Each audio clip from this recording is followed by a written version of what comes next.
Super prime time presented by doctor ortho Ayurvedic oil and capsules, जोड़ों के दर्द की बेजोड़ दवा।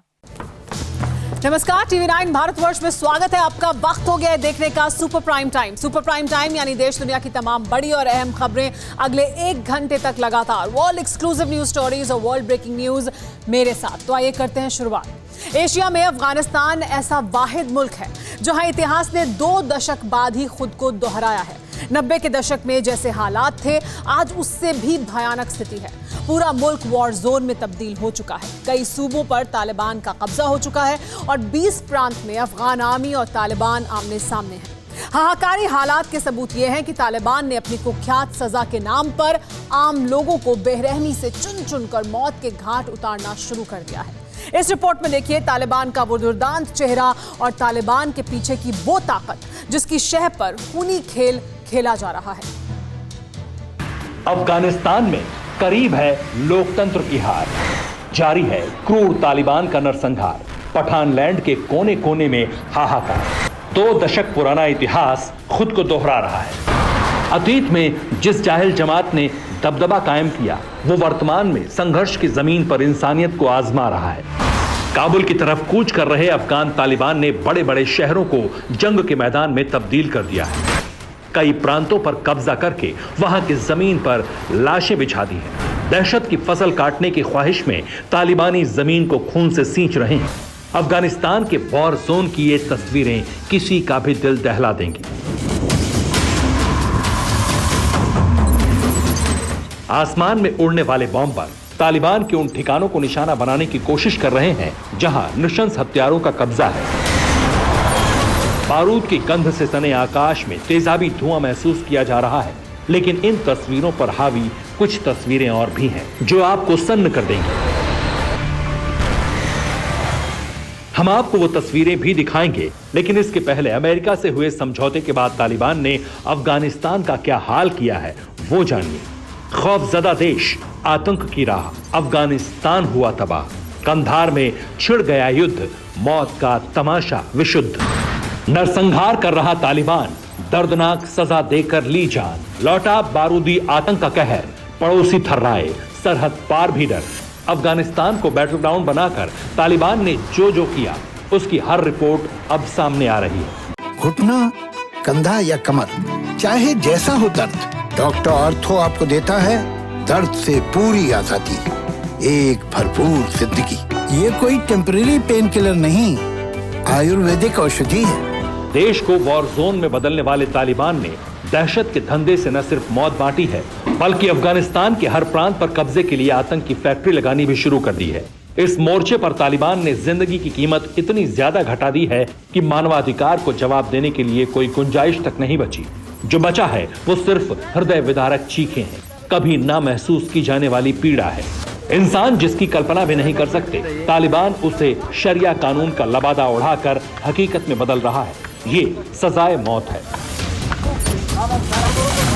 लेकिन ना तो फांसी देकर, ना गोलियों से भूनकर, बल्कि एक शख्स को पत्थर से मार मार कर मौत के घाट उतारा गया है।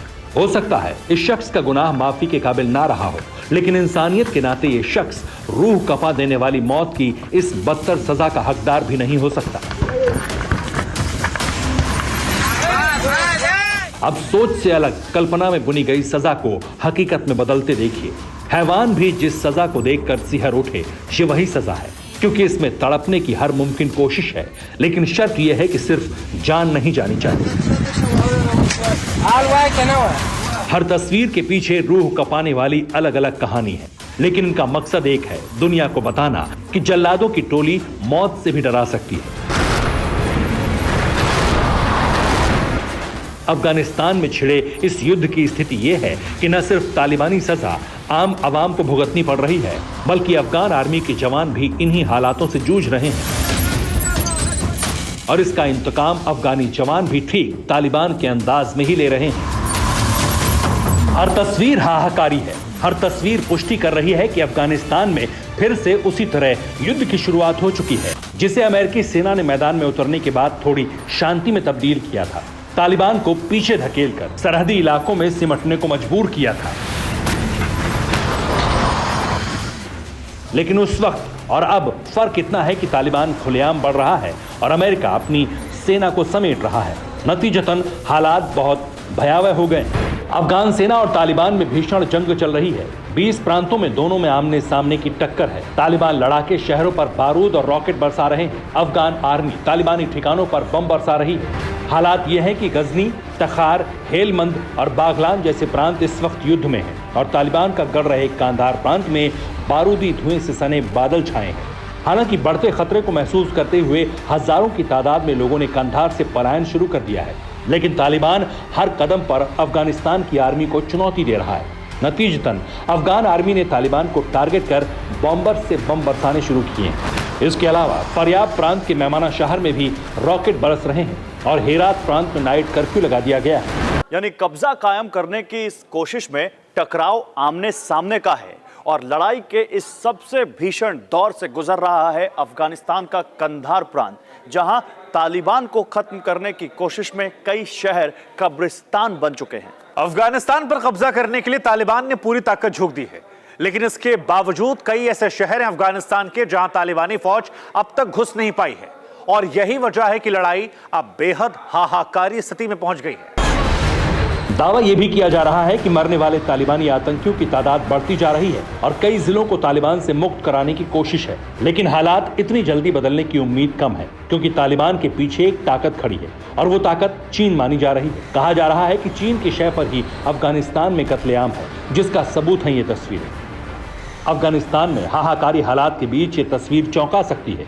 खून की नदियां बहाने वाले तालिबान नेता मुल्ला अब्दुल गनी बरादर की अगुवाई में एक डेलीगेशन चीन पहुंचा और दावा किया गया कि बीजिंग तालिबान का भरोसेमंद दोस्त है। तो क्या तालिबान के खून खराबे के पीछे वाकई चीन है? ये सवाल इसलिए उठ रहा है क्योंकि परिस्थिति ही ऐसी है। चीन की चिंता सरहदी शिनजियांग प्रांत में अस्थिरता है। उइगर की मदद के लिए ETIM लड़ाके सीमा पर है।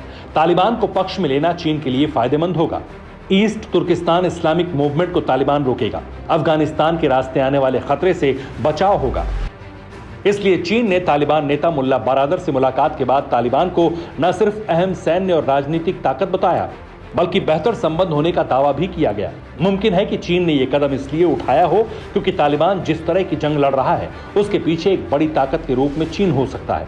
और रही बात पाकिस्तान की, तो तालिबान को पालने वाले पाकिस्तान ने पहले तो खुद पर हमले का डर बताया और अब खान साहब तालिबान को आम नागरिक बता रहे हैं। इमरान खान अब तालिबान के पक्ष में खड़े हो चुके हैं। अफगान की हालत का जिम्मेदार US को बता रहे हैं। पाकिस्तान में तालिबानी आतंकियों को शरण दे रहे हैं। तालिबान को फंडिंग और गुप्त मदद भी मिल रही है। यानी तालिबान को अगर खत्म करने के लिए पूरी दुनिया एक हो जाए और अफगानिस्तान का कोना कोना भी छान मारे, तब भी तालिबान खत्म होना मुश्किल है। उसे पाकिस्तान में खुफिया ठिकाने पर शरण मिल जाएगी और यह सब संभव होगा आतंक को पालने वाले देश पाकिस्तान की शय पर। इमरान के तालिबान राग में उनका अपना दर्द है क्योंकि उनका मुल्क आतंक परस्त है और जिस तालिबान को अब तक पाकिस्तान ने मदद दी वो अचानक उन्हें दुश्मन किस मुंह से कहे। लगातार तालिबान के आतंकी हमलों से अफगानिस्तान के हालात बिगड़ते जा रहे हैं और यह संभव इसलिए हो पा रहा है क्योंकि पाकिस्तान के कुछ आतंकी समूह तालिबान का साथ दे रहे हैं, उसको मदद दे रहे हैं। एक रिपोर्ट के मुताबिक तालिबान का सबसे बड़ा मददगार अल-कायदा है। यह दावा किया जा रहा है कि अल-कायदा और जैश के काडर में कई आतंकवादी ऐसे हैं जिनके मरने और घायल होने की स्थिति है और इन तमाम आतंकवादियों का इलाज जो है वो पाकिस्तान के क्वेटा शहर में हो रहा है, जो अपने आप में मदद देने का एक बड़ा सबूत है। यहां तक कि अफगानिस्तान में चल रही जंग में पिछले 24 घंटे के दौरान जिन तालिबानी आतंकियों की मौत हुई है उसकी पुष्टि पाकिस्तान में हो रही है। पख्तिया प्रांत में तालिबान के डिप्टी चीफ अब्दुल हर उमरी को अफगान फोर्स ने ढेर कर दिया और इसका खुलासा पाकिस्तान में हुआ। इसके अलावा तालिबान से जुड़ी कई अहम सूचनाएं भी पाकिस्तान के रास्ते छनकर बाहर आ रही हैं। यानी पाकिस्तान और चीन तालिबान के साथ है और इससे रूस की सीमा पर हड़कंप है। रूस अफगान तालिबान से खतरा महसूस कर रहा है। सरहदी ताजिकिस्तान में रूस ने सेना तैनात कर दी है। सीमा पर बड़े पैमाने पर हथियारों की तैनाती की गई है। रूस, ताजिकिस्तान, उज्बेकिस्तान सैन्य अभ्यास करेंगे। तीनों अफगानिस्तान के हालात पर नजर बनाए हैं और मुमकिन है कि जल्दी हालात उस कगार पर भी होंगे जहां अमेरिका की रवानगी होने के बाद तालिबान से टकराने के लिए रूस मैदान में उतरे और अगर ऐसा हुआ तो फिर चीन और पाकिस्तान गुट से रूस आउट होगा। Bureau report, TV9 Bharatvarsh. आपके सामने अब ऐसा विस्फोटक जानकारी सामने आने वाली है जिसका सीधा ताल्लुक हिंदुस्तान ही नहीं बल्कि दुनिया के सबसे बड़े दुश्मन चीन से भी है। पूरी दुनिया को धोखा देकर चालबाज ड्रैगन जिस जगह एटम बम बना रहा था उसी सीक्रेट ठिकाने से चंद किलोमीटर दूर एक डेंजरस साइट का पता चला है जो पहाड़ों से घिरे रेगिस्तान के बीचों बीच मौजूद है। अमेरिकी संस्था FAS ने दावा किया है कि चीन जमीन के भीतर मिसाइल सिटी बना रहा है। तस्वीरों की शक्ल में सबूत सैटेलाइट कैमरे ने कैप्चर कर लिए हैं। आखिर कैसी है ड्रैगन की अंडरग्राउंड मिसाइल सिटी? क्यों 71 साल बाद जिनपिंग ने विस्फोटक प्रोजेक्ट को एक्टिवेट किया है? देखिए ये सुपर एक्सक्लूसिव रिपोर्ट। चीन के तबाही सेंटर को लेकर अब तक का सबसे बड़ा और सबसे सनसनीखेज खुलासा हुआ है। यकीन मानिए, दुनिया को सिर्फ यही पता था कि ड्रैगन अपनी हड़प नीति के जरिए पड़ोसी मुल्कों की जमीन हथियाता है। इससे पहले दुनिया सिर्फ यही जान रही थी कि प्रेसिडेंट जिनपिंग सुपर पावर बनने के लिए विध्वंसक हथियारों की खेप बढ़ा रहे हैं। लेकिन आज आपके सामने चीन का वो खौफनाक सच होगा जो बेहद विनाशकारी है। जी हां, घुसपैठिया चीन दुनिया की तमाम खुफिया एजेंसियों की आंख में धूल झोंककर न सिर्फ चोरी छिपे एटम बम बना रहा था बल्कि अपनी न्यूक्लियर सिटी से चंद किलोमीटर दूर एक ऐसे सीक्रेट अड्डे को तैयार कर रहा था जहां एक दो नहीं बल्कि दर्जनों एटमी मिसाइलों के जखीरे को छिपा कर रखा जा सकता है जमीन के भीतर। चीन ने अपनी चार दीवारी के भीतर एक ऐसे डेंजरस प्रोजेक्ट को एक्टिवेट किया जिसका साफ और सीधा मकसद है तबाही। और इसके पीछे की वजह है ड्रैगन की एटमी सनक। इसके लिए चीन ने अपने उत्तर पश्चिमी इलाके में मौजूद रेतीले और तिब्बती पठारों के बीच अंडरग्राउंड न्यूक्लियर सिटी बनाई। जानकारी के मुताबिक शिनजियांग प्रांत के हामी शहर में ड्रैगन ने जमीन के भीतर एटमी अड्डा बनाया है। फेडरेशन ऑफ अमेरिकन साइंटिस्ट ने सैटेलाइट तस्वीरों के जरिए यह खुलासा किया है। इस प्रोजेक्ट के तहत ड्रैगन मिसाइलों के लिए 110 नए साइलो बनाएगा। हामी शहर से चंद किलोमीटर दूर गांसू में भी चीन ने 120 साइलो बना रखे हैं। साइलो एक तरह का स्टोरेज कंटेनर है जहां ICBM यानी इंटर कॉन्टिनेंटल बैलिस्टिक मिसाइलें रखी जाएंगी। जिस जगह पर चीन अपना दूसरा मिसाइल ठिकाना बना रहा है वो इलाका राजधानी बीजिंग से करीब 2000 किलोमीटर की दूरी पर है। आपको बता दें कि चीन का हामी रीजन रेतीले और पठारी इलाकों के बीच बसा है। इस इलाके से चीन की यालू नदी भी बहती है। यालू रिवर के पास चीन का पहला मिसाइल ठिकाना है जो कि गांसू में पड़ता है।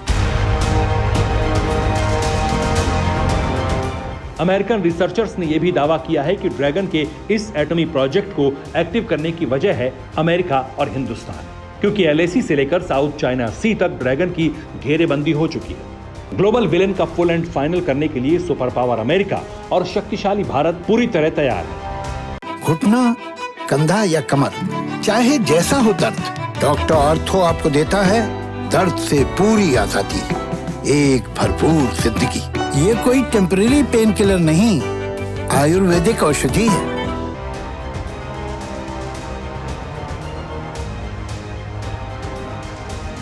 एटमी हथियारों के मामले में दोनों मुल्क चीन से कई गुना ज्यादा ताकतवर हैं। ऐसे में अपने ऊपर मंडरा रहे खतरे को भांपकर जिनपिंग ने अपनी परमाणु मिसाइलों को छिपाने के लिए अंडरग्राउंड न्यूक्लियर सिटी बनाई है।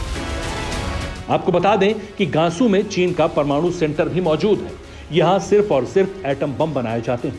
यकीन मानिए, आपको ये जानकर हैरानी होगी कि गांसू में मौजूद परमाणु सेंटर को दुनिया की नजरों से बचाने के लिए ड्रैगन ने दशकों तक इसे अपने नक्शे पर दिखाया ही नहीं। इस बेनाम शहर को चीन में एक कोड नेम से जाना जाता था और वो था 404। ये चीन का ऐसा अनदेखा और अनसुना संसार था जहां चीन सिर्फ और सिर्फ दुनिया को तबाह करने वाले हथियार बना रहा था। गांसू में ही चीन ने अपना पहला एटम बम भी बनाया था। साल 1950 में कोरियाई युद्ध के दौरान चीन के सुप्रीम लीडर या फिर तानाशाह माओ ने प्रोजेक्ट 404 की शुरुआत की थी। यहां एटम बम को बनाने और स्टोर करने का काम किया जाता था। इसी प्लांट की बदौलत चीन ने 1964 में शिनजियांग में लोकनूर नाम की एक जगह पर अपना पहला परमाणु परीक्षण किया। करीब 7 दशक बाद फिर से चीन ने गांसू के पास हामी शहर में मिसाइलों को रखने के लिए जमीन के भीतर खुफिया अड्डा बनाया। खुदाई का काम युद्ध स्तर पर जारी है। चंद महीनों में ड्रैगन का अंडरग्राउंड मिसाइल अड्डा भी तैयार हो जाएगा। मुमकिन है चीन यहां अपनी सबसे घातक मिसाइल DF-41 को रखे, जिसे लेकर दावा किया जाता है कि वो 13,000 किलोमीटर तक मार कर सकती है। अब देखना होगा जिनपिंग का मास्टर प्लान पूरा होता है या फिर उससे पहले ही अमेरिका और भारत उसके प्लान पर पानी फेर देते हैं। क्योंकि एक बात साफ है, अगर चीन को अपने मंसूबे में कामयाबी मिली तो ये दुनिया के लिए किसी महामुसीबत से कम नहीं होगी।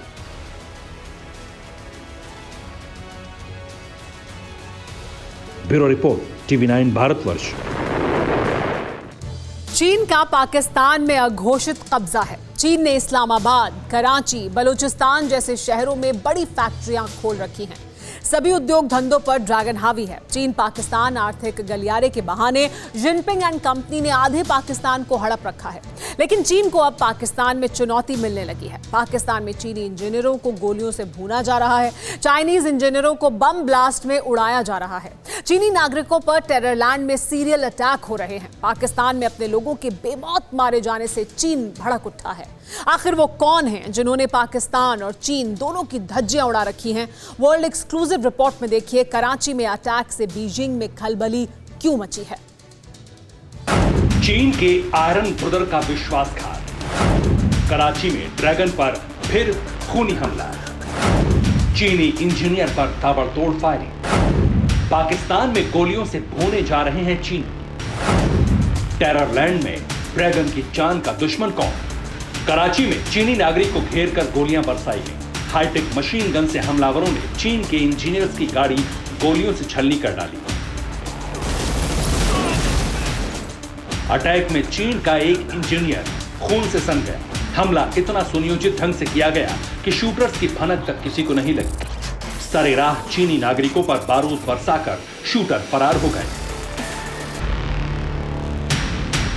कराची अटैक में भले ही किसी की जान नहीं गई, लेकिन इस हमले को हल्के में लेने की भूल पाकिस्तान कतई नहीं करने जा रहा, क्योंकि चीनी नागरिकों पर सीरियल अटैक हो रहे हैं। चीनी तानाशाह जिनपिंग इन हमलों को लेकर बाजवा और इमरान से बेहद खफा है, क्योंकि ये कोई मामूली घटना नहीं है। चीन के खिलाफ पाकिस्तान में खूनी विद्रोह जारी है, जिसमें चीनी नागरिकों को चुन चुन कर ठिकाने लगाया जा रहा है। कराची में चीनी नागरिकों को गोलियों से भूनने वाला कोई और नहीं बल्कि बलोच लिबरेशन आर्मी के फाइटर थे। चीनी इंजीनियर को छलनी करने के बाद बलूच लड़ाकों ने बाकायदा इसकी जिम्मेदारी ली। ये चिट्ठी बीजिंग के बादशाह की शान में बलूच फाइटर्स ने भेजी है, जिसका मजमून है कि बलूचिस्तान में ड्रैगन की घुसपैठ बलूच आर्मी को नामंजूर है। जितनी भी चीनी फैक्ट्रियां हैं, चीन के ठिकाने हैं, उन्हें बलूच बर्दाश्त नहीं करेंगे। ड्रैगन के खिलाफ इसी वजह से जहां भी मौका मिल रहा है, बलोच लड़ाके लगातार हमले कर रहे हैं। कुछ दिन पहले ही खैबर पख्तूनख्वा के कोहिस्तान जिले के दासू क्षेत्र में एक धमाके से बस में सफर कर रहे 9 चीनी नागरिकों को मार डाला गया था। इस ब्लास्ट में 27 पाकिस्तानी भी जख्मी हुए थे। बम धमाके में कुल 13 लोगों की जान गई थी। पाकिस्तान ने बलूचों के हमले को हादसा साबित करने में पूरी ताकत लगा दी थी। इमरान कैबिनेट के मिनिस्टर्स ने दासू ब्लास्ट पर झूठे बयान दिए थे, जिससे भड़के चीन ने बम ब्लास्ट की जांच के लिए एक टीम पाकिस्तान भेज दी। बाजवा से लेकर इमरान खान तक को चीनी राजदूत ने तलब कर केस का सच सामने लाने को कहा था, जिसके बाद पाकिस्तानी कठपुतलियों ने दासू ब्लास्ट की बात कबूल की। ये मामला अभी रफा दफा होता उससे पहले ही कराची में चीनी इंजीनियर्स को गोली मार दी गई। बलोच आर्मी के फाइटर चीन पाकिस्तान आर्थिक गलियारे का विरोध कर रहे हैं, क्योंकि इस गलियारे के बहाने चीन ने बलूचिस्तान में डेरा जमा रखा है। बलोचों की जमीन पर कब्जा कर बैठे पाकिस्तान और उसके हमदर्द चीन से बेइंतहा नफरत करने वाले बलोच अब आर पार की जंग के मूड में हैं।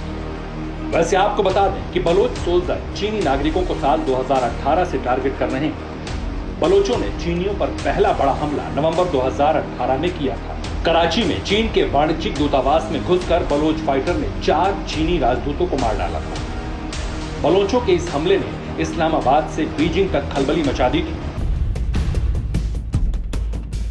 बलूच 72 साल से आजादी की लड़ाई लड़ रहे हैं। पहले उन्हें सिर्फ पाकिस्तान से मुकाबला करना था, लेकिन चीन के सीपेक प्रोजेक्ट के बाद ड्रैगन आर्मी भी आ डटी। 2 शैतानों से आजादी के लिए छटपटा रहे बलोच जितनी ताकत है उतना जोरदार पलटवार कर रहे हैं। पाकिस्तानी सोल्जर्स को बलोच आए दिन पीटते हैं, लेकिन उससे बड़ी चोट अब चीनी नागरिकों पर हमला करके दी जा रही है। वहीं अपने बाशिंदों के पाकिस्तान में बेमौत मारे जाने से ड्रैगन लैंड में कोहराम मचा है। पाकिस्तान अगर जल्द ही इन हमलों पर रोक नहीं लगा पाया तो जिस चीन ने उसे पाल पोस रखा है वो पाकिस्तान के होश ठिकाने लगा देगा। फिलहाल तो बाजवा आर्मी कराची अटैक को चीनी नागरिकों की गलती का नतीजा साबित करने पर तुली है। देखना यह है कि बीजिंग से कराची अटैक पर क्या ऑर्डर आता है। Bureau report, TV9 Bharatvarsh. चीन 70 सालों से ताइवान को कब्जाने की फिराक में है। कई बार कोशिश भी कर चुका है, लेकिन नाकामी ही हाथ लगी है। एक बार फिर चीन साजिश में जुटा है। जल से लेकर जमीन तक जबरदस्त तैयारी कर रहा है। खासकर समंदर में अपनी ताकत बढ़ा रहा है, क्योंकि चीन को पता है कि ताइवान के पीछे अमेरिका चट्टान की तरह खड़ा है। फिर भी चीन की तैयारियों को देखकर विध्वंसक सवाल उठ रहे हैं। क्या ताइवान पर हमला करने के लिए चीन तैयार हो चुका है?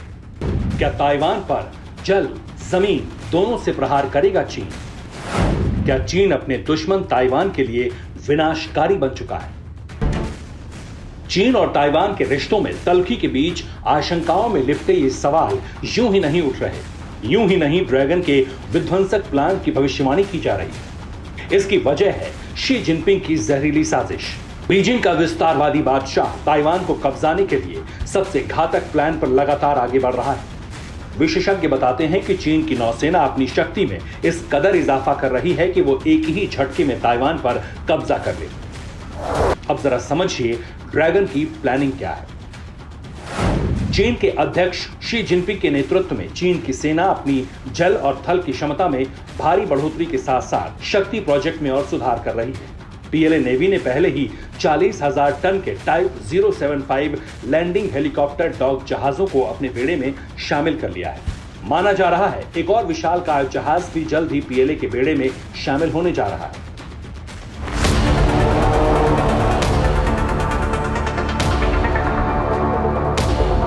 टाइप 05 एक फ्लैट टॉप पोत है जो कई हेलीकॉप्टर्स को ले जाने में सक्षम है। साथ ही इसमें विमानों के टेक ऑफ करने और लैंड करने की भी जगह होती है और ऐसे हथियारों को ऑपरेट करने की क्षमता भी जो पानी और जमीन दोनों जगह से मार करने में सक्षम है। सवाल उठता है तो फिर ताइवान पर हमला करने में चीन हिचक क्यों रहा है? क्यों इतनी कोशिशों के बावजूद चीन ताइवान को नहीं कब्जा पा रहा? दरअसल विशालकाय जहाजों और अन्य छोटे लैंडिंग जहाजों के बावजूद चीन कमजोर है। ताइवान पर सफलतापूर्वक आक्रमण करने के लिए आवश्यक हथियार और सैनिकों को ले जाने और लाने के लिए ये कम है। यूएस नेवल वॉर कॉलेज के चाइना मैरीटाइम स्टडीज इंस्टीट्यूट के ट्रेनर कॉनर केनेडी का कहना है कि अगर हमला करने वाला देश फॉलो अप का विकल्प नहीं बनाता तो उसे भयानक नुकसान उठाना पड़ सकता है और परिणाम स्वरूप उसकी हार भी हो सकती है। घुटना, कंधा या कमर, चाहे जैसा हो दर्द, डॉक्टर ऑर्थो आपको देता है दर्द से पूरी आजादी, एक भरपूर जिंदगी। ये कोई टेम्परेरी पेन किलर नहीं, आयुर्वेदिक औषधि है।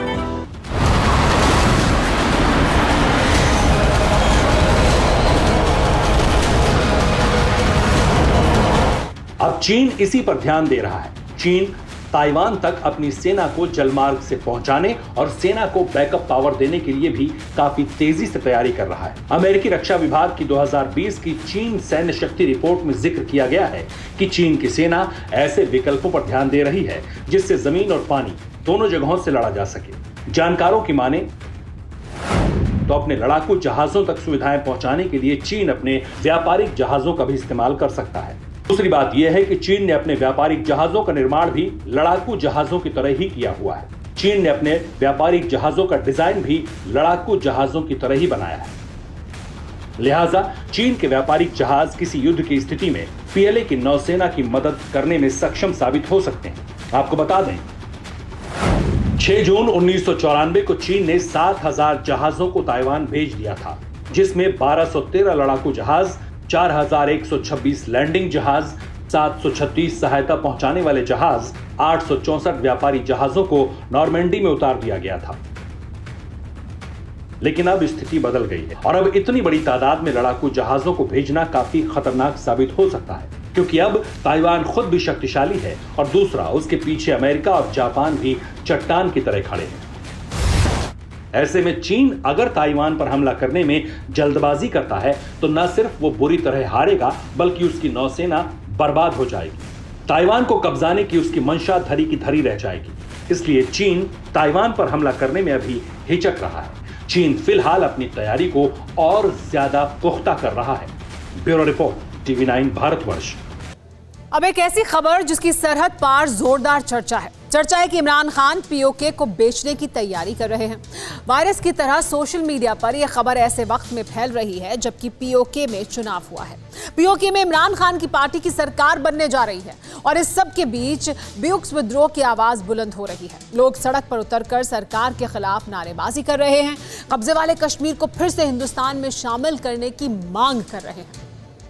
73 बरस से गुलामी की बेड़ियों में जकड़े सरहद पार के कश्मीरियों ने जब बगावत की तो कुछ यूं पीओके की पहाड़ियां थर्रा उठी। चुनावी ढोंग के बाद इमरान खान के दरकते इकबाल की इस आवाज से कब्जे वाले कश्मीर का कोना कोना कांप उठा। पाकिस्तान के अवैध आधिपत्य से कुलबुला रहे कश्मीरियों ने गली गली में विद्रोह की आवाज बुलंद कर रहे हैं। पाकिस्तान अधिकृत कश्मीर के लोग खुलकर हिंदुस्तानी सरकार को आवाज दे रहे हैं। सरहदी लकीर को मिटाकर संपूर्ण कश्मीर के ख्वाब को मुकम्मल करने का ऐलान कर रहे हैं। और ये यूं ही नहीं हो रहा। यूं ही नहीं पाकिस्तानी सेना की बंदूक तले कब्जे वाले कश्मीरियों के दबे हुए विचारों का विस्फोट हुआ है। इसकी वजह है पाकिस्तानी हुकूमत की हैवानियत, बाजवा सेना की बरसों की बर्बरता।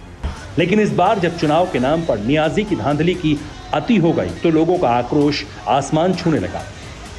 ये तस्वीर देखिए, 25 जुलाई 2021 की है जब पीओके में वोट डाले जा रहे थे और वोट किस तरह डाले जा रहे थे वो भी देखिए। पोलिंग बूथ के अंदर बंदूक लेकर वर्दीधारी खड़ा है और वो जबरन लोगों से वोट डलवा रहा है। चुनाव के रोज तो हत्याएं हुई थी, नियाजी की पार्टी को वोट नहीं डालने पर बंदूकें चली थी, गोलियां दागी गई थी, खून बहा था, लाशें गिरी थी। तब जाकर इमरान खान की पार्टी को 25 सीटें मिली थी। हालांकि वो इमरान खान की पार्टी पीटीआई अब पीओके में सरकार बनाने की स्थिति में है। लेकिन जिस तरह से सड़क पर उतरकर लोग इमरान खान की हुकूमत की खिलाफत कर रहे हैं उससे इस्लामाबाद कांप रहा है। बगावती आवाजों के बीच रिपोर्ट का दावा है कि इमरान खान पीओके का सौदा करने की साजिश रच रहे हैं। दावा किया जा रहा है कि इमरान खान चीन के हाथ में उसी तरह पीओके को सौंप सकते हैं जिस तरह 1963 में 5880 वर्ग किलोमीटर भारतीय जमीन अवैध रूप से चीन को सौंप दी गई। दरअसल पीओके को लेकर इमरान खान अंदर से हिले हुए हैं क्योंकि प्रधानमंत्री मोदी और गृह मंत्री अमित शाह पहले ही पीओके को लेकर बड़ा ऐलान कर चुके हैं। उनके हाथ चला गया, गैर कानूनी तरीके से कब्जा करके रखा और वो कसा कभी भी हमारे दिलों में। इस अटल संकल्प को पूरा करने के लिए खुद पीओके के अंदर से आवाजें उठने लगी। सरहद पार के कश्मीरी अखंड कश्मीर की प्रतिज्ञा को पूर्णता की आवाज लगा रहे हैं। लिहाजा इमरान खान खौफ में है। बताया जा रहा है कि 1963 की तरह एग्रीमेंट के जरिए पाकिस्तान की सरकार चीन को पीओके की जमीन सौंप सकती है। सीपेक की शुरुआत के बाद पीओके की जमीन पर नजर गड़ाए बैठे ड्रैगन की चहल पहल पहाड़ियों में शुरू हो चुकी है। सीपेक के बहाने चाइनीज आर्मी पीओके में घूम रही है। चाइनीज फाइटर जेट भी पीओके में कई बार देखे गए। स्कार्दू एयरबेस पर भी चीन की आवाजाही शुरू हो चुकी है। यही वजह है कि इस बात की चर्चा है कि पीओके में सरकार बनाने के बाद इमरान खान उसे चीन के हवाले कर सकते हैं। हालांकि अब साल 1963 जैसी स्थिति नहीं है क्योंकि इस तरफ हिंदुस्तान भी पूरी तरह से तैयार है। Bureau report, TV9 Bharatvarsh. America के अलास्का प्रायद्वीप में 8.2 तीव्रता का भूकंप आया है। भूकंप बुधवार की देर रात आया जब ज्यादातर लोग गहरी नींद में थे। धरती डोलने के साथ ही अलास्का में कोहराम मच गया क्योंकि जलजला इतना ताकतवर था कि मकान कांपने लगे। अलास्का में भूकंप के बाद आए आफ्टर शॉक्स भी किसी भूकंप से कम नहीं थे। पैसिफिक रिंग ऑफ फायर में आने वाले अलास्का में ऐसा जलजला 2 साल बाद आया है। आप भी देखिए, डोलती धरती के बाद उससे बड़ी तबाही का सायरन अलास्का में बज उठा है। 8.2 रिक्टर स्केल पर इस तीव्रता का भूकंप रिकॉर्ड होता है तो ऐसा दृश्य दिखता है। ताश के पत्तों की तरह इमारतें ढहती हैं। धरती पर मौजूद हर चीज थर्राने लगती है। सड़कें फट जाती हैं, मकान कांपने लगते हैं। इंसान जिंदगी बचाने के लिए पनाह मांगते हैं। ऐसा जलजला जिसकी जद में आने वाली हर चीज तबाह हो जाती है।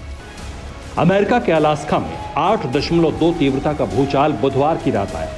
अलास्का में धरती जब डोल रही थी तब कितनी भयानक तस्वीरें कैप्चर हुई वो अब आप देखिए। 8.2 तीव्रता का भूकंप पूरे अमेरिका में हड़कंप। धरती फाड़ जलजला आया, सुनामी का खौफ छाया। जब डोलने लगी धरती तब थर्रा उठी सारी बस्ती। भूकंप के वक्त एक घर में किस कदर महिला खौफजदा थी वो देखिए। अपने बच्चे को गोद में लिए एक कमरे से दूसरे कमरे में जान बचाने की कोशिश करती मां का कलेजा कांप रहा था। घर में मौजूद पालतू डॉगी भी भूचाल से डरकर भाग रहा था। भूकंप ने पूरे मकान को झंझोड़ कर रख दिया। मकान में लगा सीसीटीवी कैमरा भी भूकंप के झटके से हिलता डुलता रहा। अलास्का में 2 साल बाद इतनी तीव्रता का जलजला आया। भूकंप का केंद्र अलास्का में पेरीविल शहर से 91 किलोमीटर दूर बताया गया।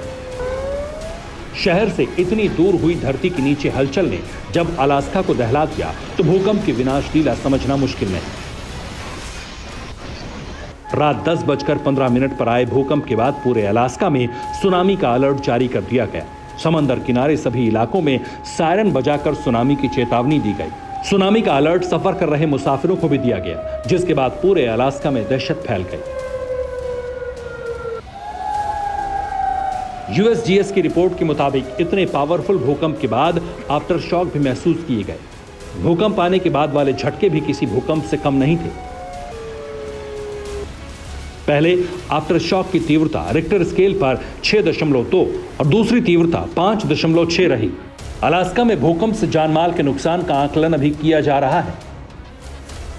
इससे पहले 31 मई की रात 6.1 तीव्रता का भूकंप अलास्का में आया था। हालांकि तब गनीमत यह थी कि किसी की जान नहीं गई। अलास्का में अक्सर भूकंप के झटके महसूस किए जाते हैं, मगर इस बार आया भूकंप बहुत भयानक है।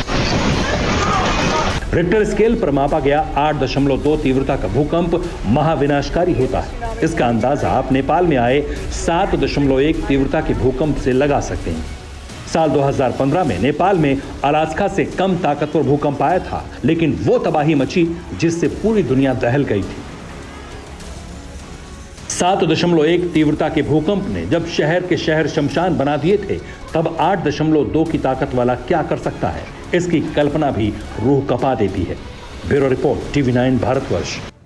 जिंदगी कब, कहां और कैसे बदलाव के किस मुहाने पर खड़ी हो जाए कोई नहीं जान सकता। कई बार तो इतना कुछ बदल जाता है जिसकी कल्पना तक नहीं होती है।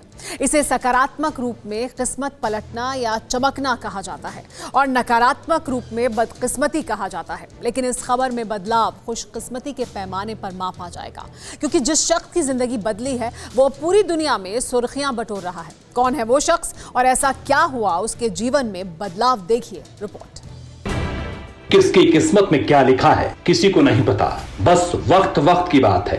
खरबों की संपत्ति के मालिक राजा रंक भी बनते हैं, रंक महलों में राज भी करते हैं।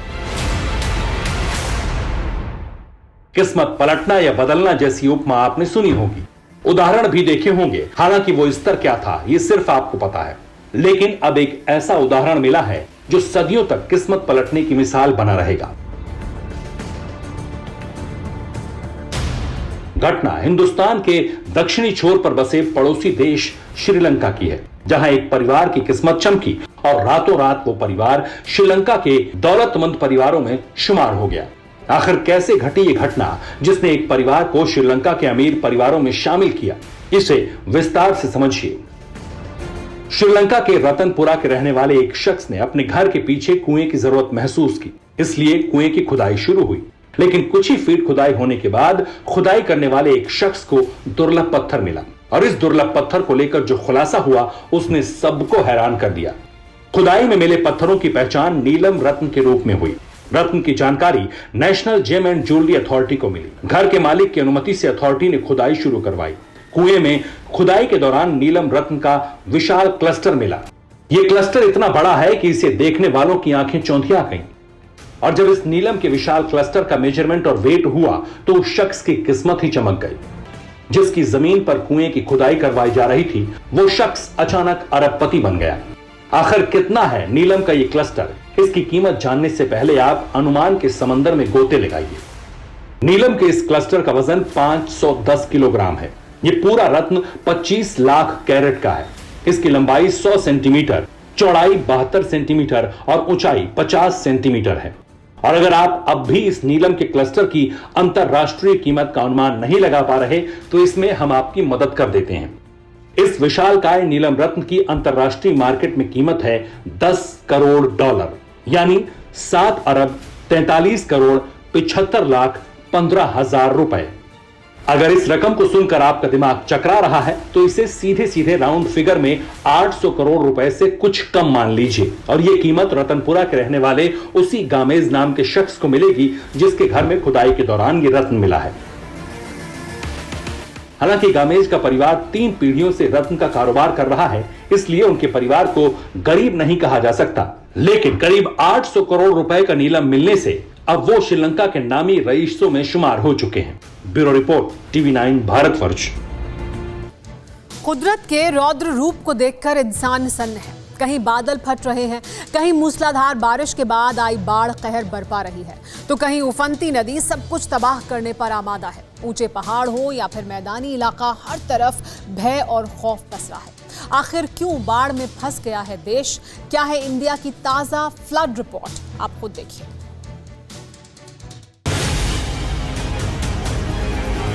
आधे हिंदुस्तान पर आसमानी आफत टूट पड़ी है। कहीं बादल फट रहे हैं, कहीं मूसलाधार बारिश ने बर्बादी मचा रखी है, तो कहीं बारिश के बाद आई बाढ़ तांडव मचा रही है। कुदरत का सबसे भीषण क्रोध पहाड़ी इलाकों में देखने को मिल रहा है। हिमाचल से लेकर जम्मू कश्मीर तक से विनाशकारी तस्वीरें सामने आ रही हैं। जहां एक तरफ जम्मू कश्मीर के किश्तवाड़ और करगिल में नदियां उफान मार रही हैं, तो वहीं नॉन स्टॉप बारिश के चलते हिमाचल के सिरमौर, लाहौल स्पीति और कुल्लू में सैलाब आ गया है।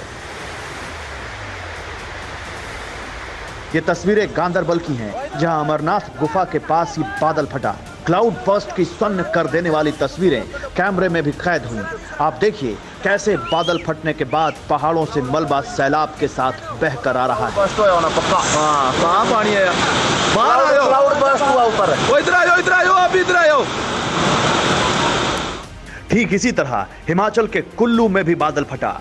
उफान मारती नदी के साथ पहाड़ों से मलबा आया और आसपास के गांवों में तबाही मचा दी। यहाँ पे भयंकर बाढ़ आई और जिसमें कि यहाँ पे बहुत ही दुखद जो है 4 लोगों का अभी तक सूचना है कि 4 यहाँ से जो है कैजुअलिटीज हुई है।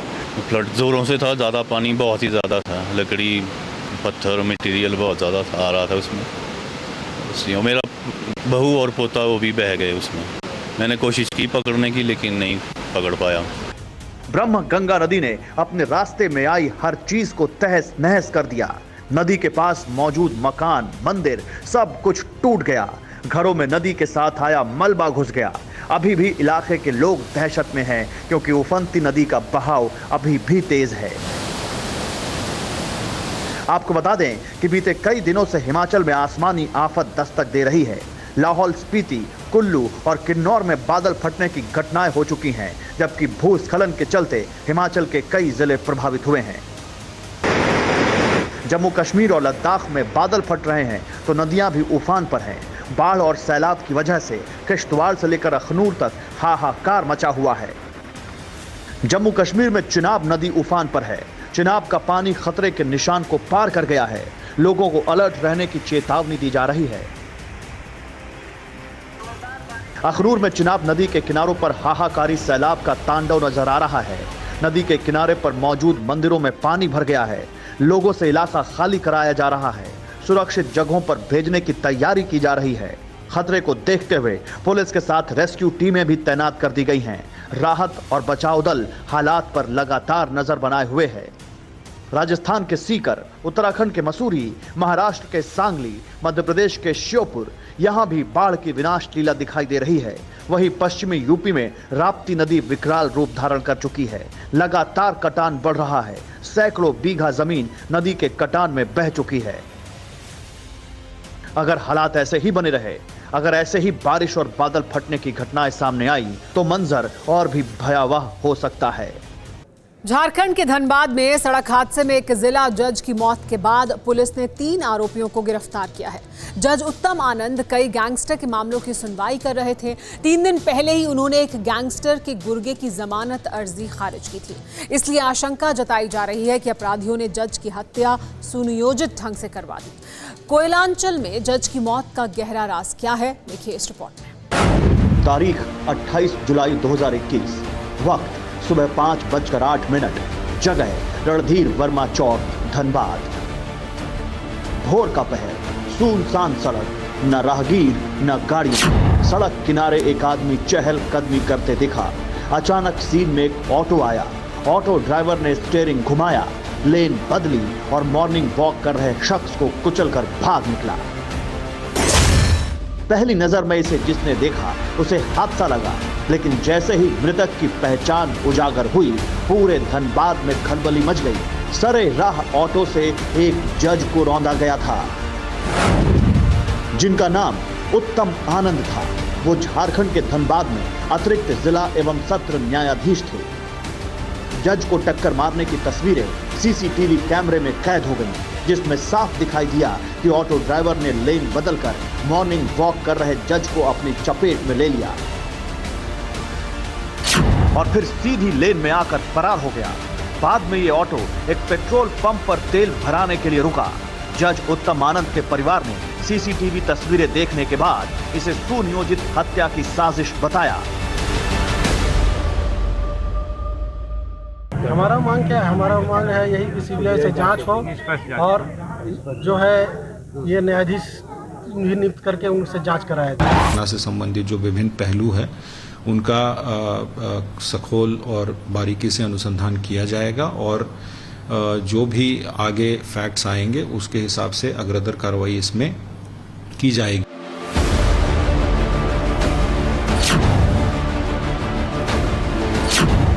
पोस्टमार्टम रिपोर्ट में जज उत्तम आनंद की मौत की वजह सिर पर चोट लगने से बताई गई, जबकि परिवार का आरोप है कि उत्तम आनंद के सिर पर रॉड से हमला भी हुआ था। जज की मौत के बाद जांच में जुटी धनबाद पुलिस ने ऑटो ड्राइवर को गिरफ्तार कर लिया। उसके साथ वारदात में शामिल आरोपी भी दबोच लिया गया।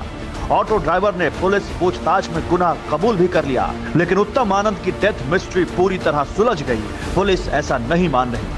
इसके पीछे है कोयलांचल की क्राइम हिस्ट्री। जज उत्तम आनंद की अदालत में चल रहे मुकदमे।